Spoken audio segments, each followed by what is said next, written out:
मारो इसे और मारो इसे, ये इसी लायक है। अरे मारो गया रे। सरपंच जी, कालिया को चोरी करते हुए हम सब ने रंगे हाथ पकड़ा है। अब इसे गांव से बाहर निकाल देने में ही हम सबकी भलाई है। तो देर किस बात की है, अभी इसे धक्के मार के इस गांव के बाहर का रास्ता दिखा दो। अरे सरपंच जी, ऐसा मत करिए, मुझे एक मौका और दीजिए, मैं दोबारा कभी चोरी नहीं करूंगा।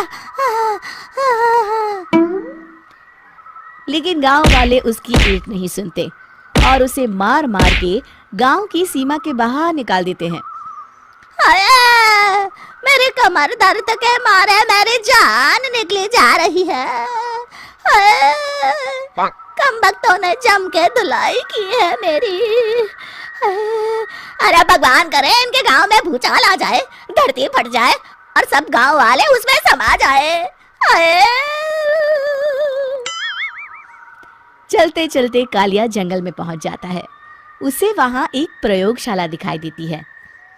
अरे इस जंगल में ये अजीब सा दिखने वाला घर किसने बनाया है, चल कर देखना पड़ेगा।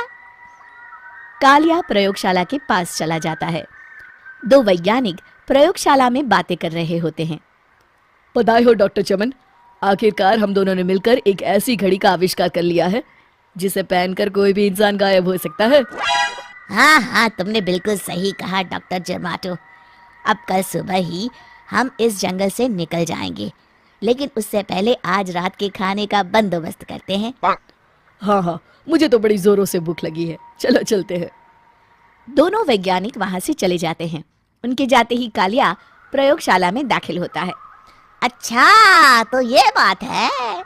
कालिया बड़े से कांच के अंदर रखी घड़ी को बाहर निकाल लेता है और अपनी कलाई पर बांध लेता है। फिर घड़ी में लगा बटन दबा देता है। कालिया को एक जोरदार झटका लगता है।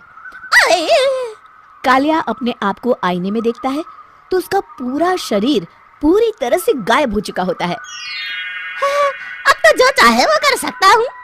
सबसे पहले मैं उन सभी को सबक सिखाऊंगा। गांव वालों, मैं आ रहा हूँ।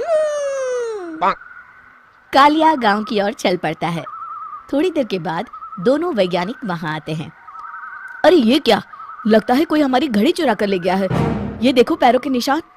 अब क्या होगा, अगर वो घड़ी किसी गलत हाथों में पड़ गई तो अनर्थ हो जाएगा। तुम चिंता मत करो, हमारी घड़ी में जो बैटरी लगी है ना, वो सिर्फ 24 घंटे चलेगी। उसके बाद वो घड़ी काम करना बंद कर देगी। उधर दूसरी तरफ गांव में सरपंच अपने घर में सो रहा होता है।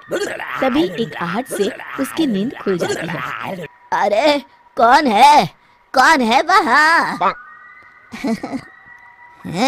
बड़े मजे से सो रहा है, आज मैं तुझे नहीं छोड़ूंगा। कालिया पास में पड़ा डंडा उठाकर सरपंच की पिटाई शुरू कर देता है। ये ले, और ये ले, इसी लायक है, ले। आप मर गए। अरे ये क्या हो रहा है? अरे कोई बचाओ मुझे, मेरे घर में भूत आ गया है। सही कहा, मैं भूत ही तो हूँ, ये ले। अरे भूत जी, मैंने आपका क्या बिगाड़ा है, मुझे छोड़ दीजिए। आपको क्या चाहिए? तेरे घर में जितना भी पैसा है ना, मुझे ला कर दे दे, तब मैं तुझे छोड़ दूंगा और यहाँ से चला जाऊंगा। सरपंच अपनी तिजोरी से पैसे निकालकर एक बड़े कपड़े में बांधकर जमीन पर रख देता है और कालिया वो सारा पैसा लेकर वहाँ से चला जाता है।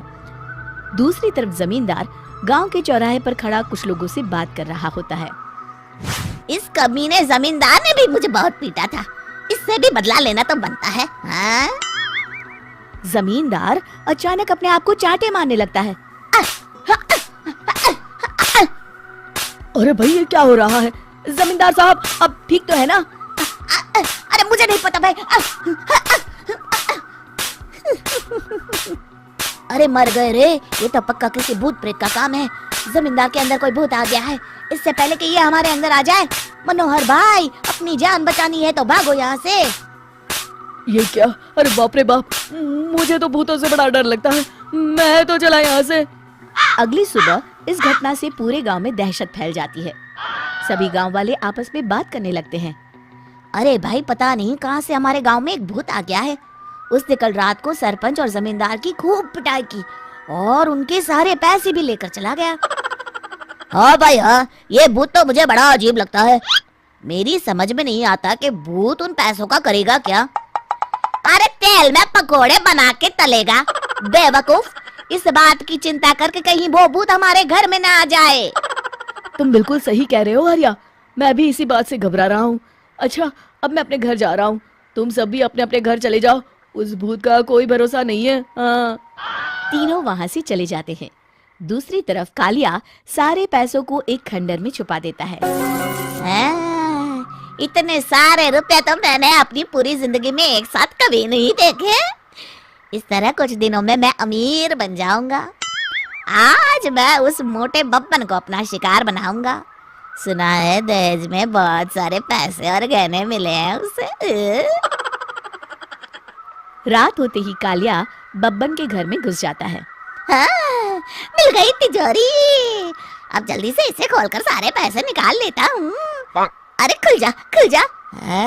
खुल गई। कालिया पैसे थैले में भर ही रहा था कि तभी बब्बन उसके बगल में आकर खड़ा हो जाता है। भाई क्या कर रहा है हाँ? अरे हट। अरे तेरी इतनी हिम्मत, मैं तेरे सामने खड़ा हूँ और तू फिर भी मेरी तिजोरी से पैसे चुरा रहा है। अरे मैं तो गायब हूँ, तू मुझे कैसे देख रहा है? कालिया अपनी घड़ी को देखता है। अरे इसे क्या हो गया है? हाय, लगता है बैटरी खत्म हो गई। अच्छा, तो आज मैं तेरी बैटरी अच्छे से चार्ज कर देता हूँ। अरे भाग्यवान, जरा मेरा डंडा तो लाना। ये मोटा मुझे नहीं छोड़ेगा। अरे भागो। कालिया भागकर घर के बाहर जाता है। बाहर सभी गांव वाले हाथ में डंडा लिए खड़े होते हैं। अच्छा, तो तू वो भूत है। मुझे माफ कर दीजिए सरपंच जी, मैं आपके और जमींदार जी के सारे पैसे लौटा दूंगा और आज ही हमेशा के लिए ये गांव छोड़कर चला जाऊंगा। शिक्षा, बुराई ज्यादा दिन की मेहमान नहीं होती, एक दिन उसका अंत हो ही जाता है।